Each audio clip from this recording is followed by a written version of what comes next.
My job is not to support people with intellectual disabilities. My job is to support the people who are doing the job. So what can I do to create an environment where there's satisfaction? It's really, really important that we shift from sort of vibes to actual empirical data to drive our decision-making process. And we're working with them to create machine learning models to overlay our existing data. And what we're trying to train the models to do is figure out what are those leading indicators and then get that specialized intervention quickly. The AI has identified that we might have a problem here. Let's go and investigate. Let's talk, let's interface with the frontline supervisor, let's talk to the staff and figure out ways that we can sort of mitigate the pain points. It can't be, hey, the machine says you're going to struggle soon, so we're firing you, right? That's right. Yeah. Skynet has given us a report and we're sending the Terminator. Exactly. Welcome to IDD Leader, where human services leaders grow their impact, lead with heart, and build the workplaces our field deserves. I'm your host, Nate Beers. Let's dive in. What would your future look like if you could predict staffing problems before they happened, specifically at the frontline supervisor level? I asked that question to open part one of my conversation with GN Janes. Today is part two. If you get a chance to check out the other one, great, but I think you could also dive in right here. My guest is the CEO of Value Community Services, which is based out of Pennsylvania. And for the past decade, he's been building something that most IDD organizations haven't even started thinking about yet: a data-driven, AI-assisted early warning system for frontline supervisor performance and DSP retention. So we've talked, if you heard it or not, we talked a little bit about the dashboard, about scheduling, about how a Gallup survey was very impactful. But in this conversation today, we're just going to go off the deep end. We're going to go all in on AI, agentic AI systems, what it actually looks like when a machine flags a struggling supervisor, who shows up next, what's the right course of action from there. And we also hear from GN what he would tell an executive director who wants to replicate this. And frankly, why data governance is the not so exciting move, but it actually makes everything else possible. So buckle up. It's an awesome conversation. And without further ado, let's get into it. AI, talk to me about how this is interfacing with the dashboard. So you created the dashboard before Claude or ChatGPT or any of those. Talk to me. What's going on now, or what's obviously we don't know all that's going to look like in 5 years from now, but even right now, how is that interplaying, and what's that adding to what you already had going? So we've partnered with another organization. They're called the BI Collaborative. I don't know if you're familiar with them. They do our data analytics, and we're working with them to create machine learning models to overlay our existing data. And what we're trying to train the models to do is, just like we talked about, figure out what are those leading indicators. What can you identify a group home that's going to be in trouble, to use your analogy, right? Figure out if somebody is going to be at danger of a stroke way before they have that stroke, and then get that specialized intervention quickly, and identify where that problem might be. Even if we don't know what the problem might be, we know, hey, the AI has identified that we might have a problem here. Let's go and investigate. Let's talk, let's interface with the frontline supervisor, let's talk to the staff and figure out ways that we can sort of mitigate the pain points, and maybe help them figure out where maybe they're not utilizing best practices that we're utilizing inside the organization. And, let's see if we can find another metric that it is going to sort of teach us sort of valuable information that keeps a group home running really, really smoothly. Okay. So then this is, I think when we talked before hitting record, or last time we talked, you mentioned agentic AI, which I think a number of our listeners may not be familiar with that. So can you, not that you're necessarily the AI expert or anything like that, but maybe just even give a cursory explanation of the difference between that versus, like, hey, Can you give me a good recipe? These are the ingredients I have in my fridge right now, which probably most people are sort of at least somewhat familiar with, but maybe not agentic. So ChatGPT, Claude, those are all open source, right? We absolutely don't want to put any HIPAA-related information or PHI into those sources. So that's the number one, right? Yeah, sure. But they utilize what's called large language models. They're taking all this information, they're pulling it in, and they're coming up with what is probably the best possible answer. Agentic AI, and I'm not the expert, so I will give that caveat. It is we're specifically training a bot for this piece of data, and it's learning our data as it goes. So you don't have to necessarily utilize everything that's on the internet to come up with your answer. It's specifically targeted. We've got somebody training that model to understand the data and help us figure out what the best possible outcome can be based on the data that we give it. So it still has to be accurate, right? And we've got to make sure that we're testing it and the data we're feeding it is correct. But it relies much less so on all the information across the space. So it's really helpful if you're talking about protected health information as a means to sort of come up with something. Yeah. Okay. Yeah, that's obviously going to be a concern to make sure that things that need to be protected are protected. So since our conversation, from before, I did some research because I wasn't real familiar with agentic AI myself, and what I came away with, and again, I'm obviously not an expert on this at all, but it sounds like a lot of times with the LLMs, you feed it something, it spits something back out. You feed it something, it spits something back out. But with agentic AI, it's almost like you feed it with enough instructions to then go and it keeps searching or keeps analyzing data and then it keeps feeding it out. In other words, it's not like, hey, write this one report for me. It's like, hey, we're going to have 500 reports over the next, X period of time. I want you to keep writing them based on all the new information that's coming in. And it does that. Am I understanding that Yeah, applied to your scenario? I would say that's perfect. Yeah, it relies less so on everything and more so on specific data points that it looks at and looks at and looks at.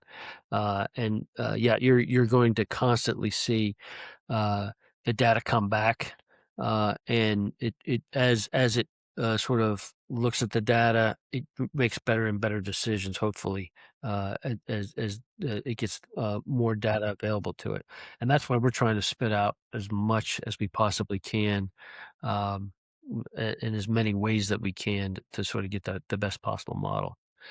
Luckily, our partner has worked with Carnegie Mellon University, so I don't have to come up with creative ways to get agentic AI to work. We've got really, really quality people doing it for us. Yeah. So I love this. I'm actually totally thrilled about this possibility. So then let's just make it practical for a moment. If we'll just use me as the example, if I'm the supervisor and something's changed with my data, just like with the idea of the health thing. Okay, now I'm suddenly getting high blood pressure, but in this case, it's going to be some of these data points you already talked about. Maybe it's the engagement surveys for people that work for me.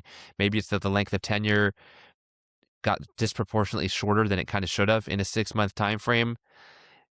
We'll say your agentic AI bot is doing its job. It alerts you even if you weren't looking for it yourself.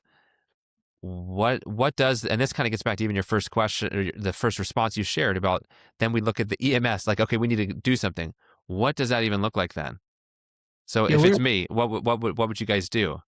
we're creating sort of relationship specialist folks that they're part mentor, part trainer, that are going to go out and with the knowledge that they have, the background that they have, come out and try to help you, but also just say, hey, what's going on? What's changed in the last 6 months? Here's what we see, but it should be a two-way conversation. Help us understand where you're coming from. What are the key pain points that you're seeing? Have you noticed anything? And I bet you my hypothesis is that most of the time people are going to say, "Yeah, I'm really struggling at X, Y, or Z," uh, and then we may interface with them and say, "Hey, also, have you looked at A, B, and C?"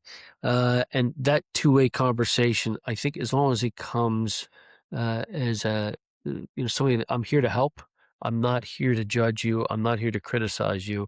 I just want to create an environment where we're going to be as successful as we possibly can be. I think that's really key.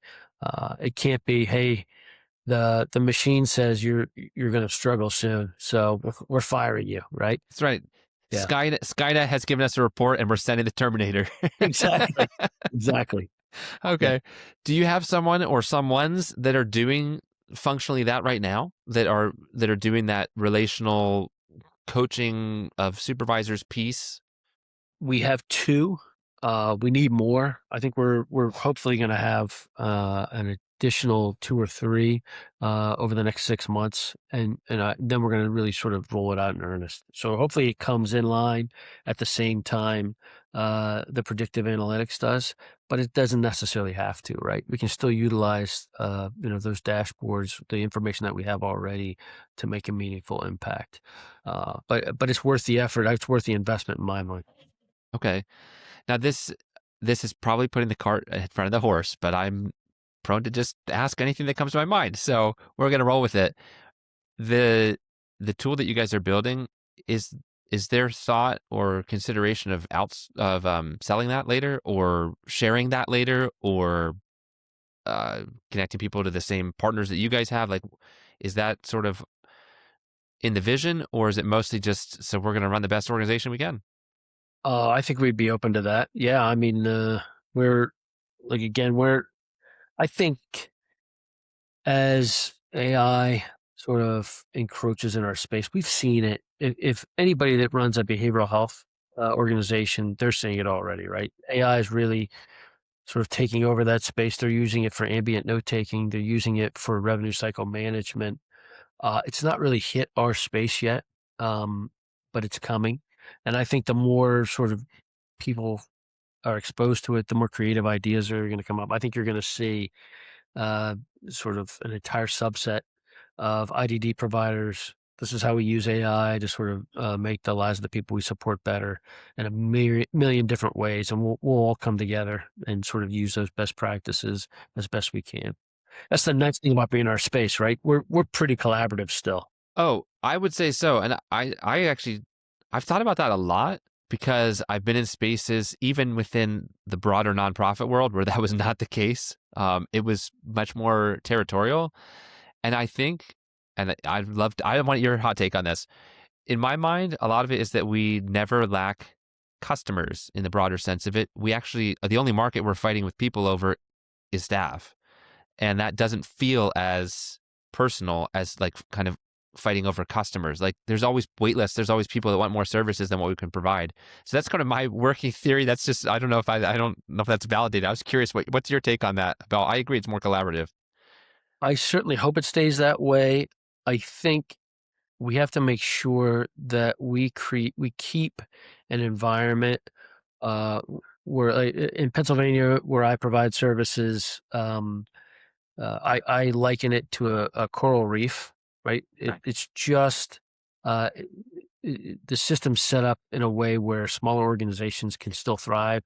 They can provide quality supports, maybe specialized supports.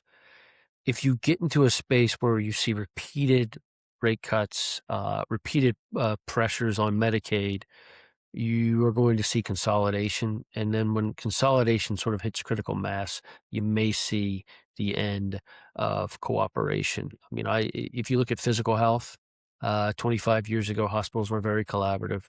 Not so much anymore. So you hope um, that finance pressure doesn't mitigate that spirit of camaraderie that we've had throughout my entire career. That's a really, really good point. I really appreciated you sharing that. I think that, yeah, the financial pressures, that is where yeah, people can turn in a way that they never wanted to, but it's sort of, yeah. All right. The If an executive director came to you tomorrow and they said, "We want to do what you're doing," what's the honest first conversation you'd have with them? Secure your data. Figure out a way to measure what you haven't measured, and make sure that that data is correct. And had I had it to do all over again, I would have set up a data governance committee from the jump. Um, would have created some more guardrails on our data. We still have miles to go, I think, for organization to be truly data driven. We're on the road, but it's a process of continuous quality improvement. If you can set that data governance piece up first, but you're going to help yourself down the line as you start to get more and more sophisticated. And so what would be the primary what would that primarily accomplish, the data governance piece?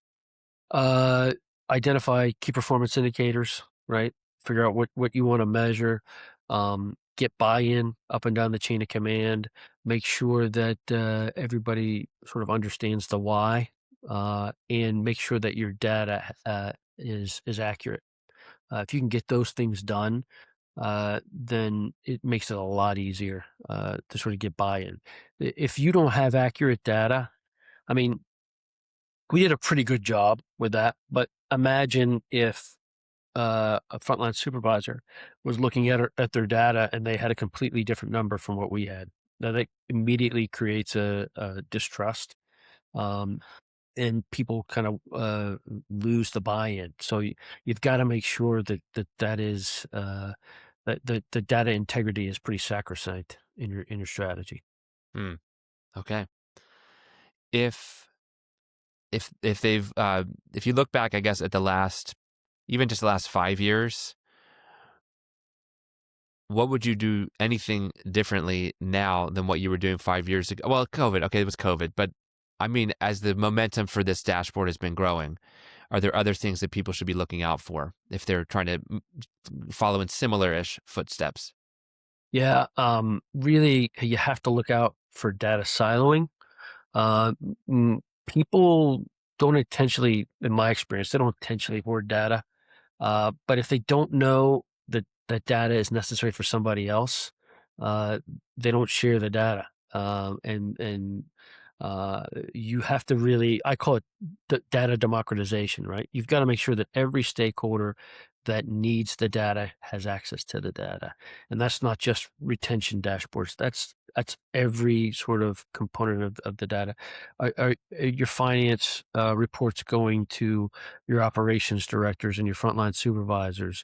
Are your overtime reports going to HR and your recruiting people? I mean, if we really need to make sure that everybody that has a stake has access, and if you can create that environment, eliminate the silos, you create not only a data-driven organization, but you create a lot of trust inside your organization as well. I think they're both really, really important.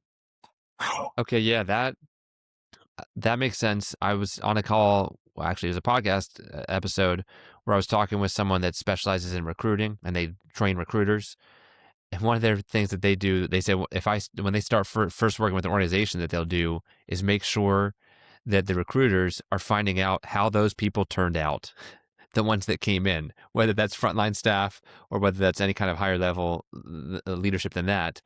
And that when that, when the communication isn't strong and isn't frequent, then there's this huge disconnect. And I think that what I'm hearing you say kind of relates to the same idea, that if they're not, if the operations and finance aren't on the same page about, whatever the data is, whatever the consideration is, whether it's a success or it's a pain point, then yeah, they're going to both try to solve it from two different angles and without a fuller picture of what's happening. Yeah, completely agree. Okay. If you could put one sentence on a billboard that every human services executive in the country would read tomorrow morning, what would that be? Probably be, but did it help a DSP? Right? Oh, I like it. Yeah, that's my sign off page or quote on my email. If you keep that in your forefront, that's what I love about my job. I have my primary constituency is the frontline employee. So if you keep that as your moniker, I think you're not going to go too far astray. Hmm. I love it. I love it. Can you share a story when something was identified, whether it was through the dashboard or whether it was just in conversation or, normal check-ins, and then you saw a turnaround where something wasn't going well and then it turned around? Can you share that story? Yeah, over time, we worked with a frontline supervisor that was really, really struggling with overtime, and it came down to two things after we followed up. Number one, inconsistent application of feedback to the direct support professional, and number two, struggle with the schedule. We got her um, sort of fixed up with her schedule. We coached her up on a couple key points about providing quality and consistent feedback, and she turned around really, really quickly. And it happens because you get out in front of it. If you can sort of access that issue early and often, you're going to be successful. And if you don't, it's Katie bar the door. Okay. Another kind of quick fire question. What advice would you give your younger self for as it relates to being in the role there as a, your CEO role? I would say you don't need to have the answer every time. Uh, the first time you take over leadership, you feel like you need to give the correct answer. That's not your job as a supervisor, I don't think. I think your job is to solicit information to get the person that you're supervising to come up with the answer themselves because they're the expert.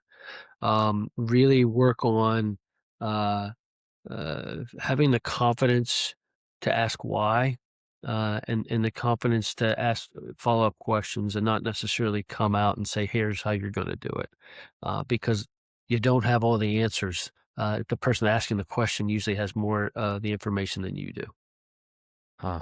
I like that a lot. No, that's deep. That's something to think about for a while.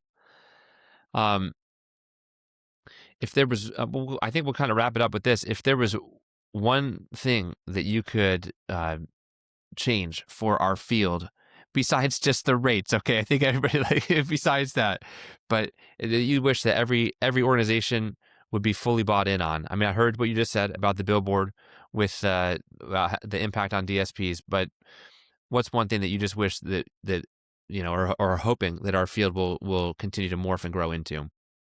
We've got to really work on being data driven. We we and I know that sort of circular ties Yeah, in. that's all right. I like it.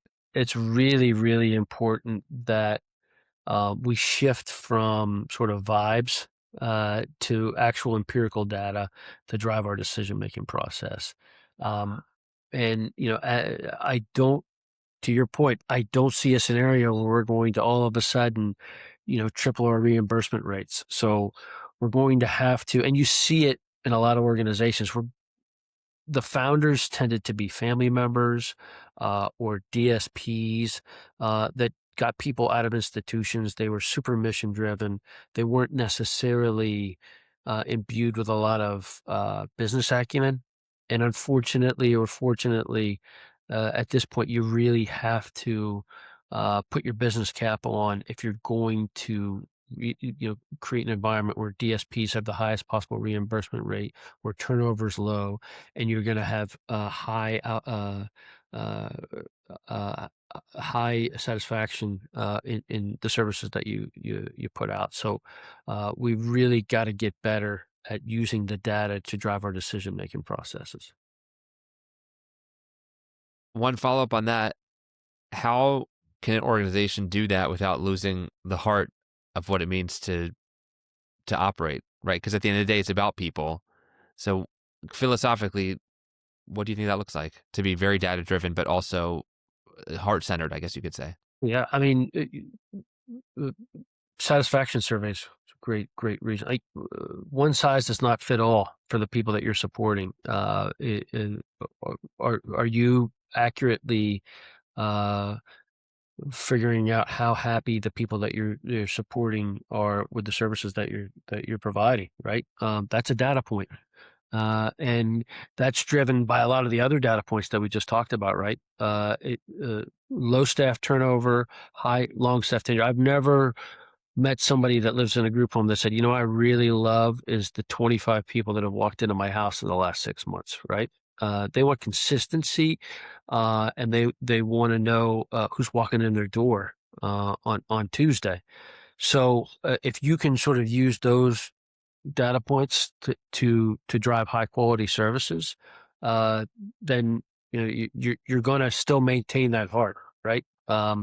Your ability to sort of streamline your schedules, your use of remote supports to drive up the starting wage of the people that are doing the job, right? My job is not to support people with intellectual disabilities. My job is to support the people who are doing the job. So what can I do to create an environment where their satisfaction, their ability to take a vacation, once a year, their ability to get a new car every 5 years, their ability to make this a career is going to directly impact how high quality your services and supports are going to be for your end user. Spot on. I hear that for you, it's not in any way divorced or separate from the data is not in any way divorced or separate from the outcomes, the quality of life, and all the warm, fuzzy stories. That I love complete, it. yeah. I'm with you 100%. Listen, it's been a pleasure. I really appreciate you taking the time to share, and I know that listeners are going to get a ton of value out of this conversation. So thank you. Well, thanks for having me, Nate. I appreciate it. Wow. I think I still have like 7 more things I want to look up now just based on this conversation. I hope you feel the same way. But I always try to leave you with an action move. So here's my action move for this one. Start a conversation at your next leadership meeting about data siloing. Not necessarily because something's already going wrong on your team with regard to that, but because GN's point was worth sitting with. People don't hoard data on purpose. It's just that they don't always know who else needs it in the organization. And sometimes the right hand doesn't know what the left hand is doing. And so if you were to simply ask who in our organization has data that someone else in this building could really be using right now, that alone could lead to who knows what in a good way at your next meeting. If you want to learn more about what it looks like to build systems that actually support your frontline supervisors before things break down, I have a free resource for you. It's at iddleader.com/burnout.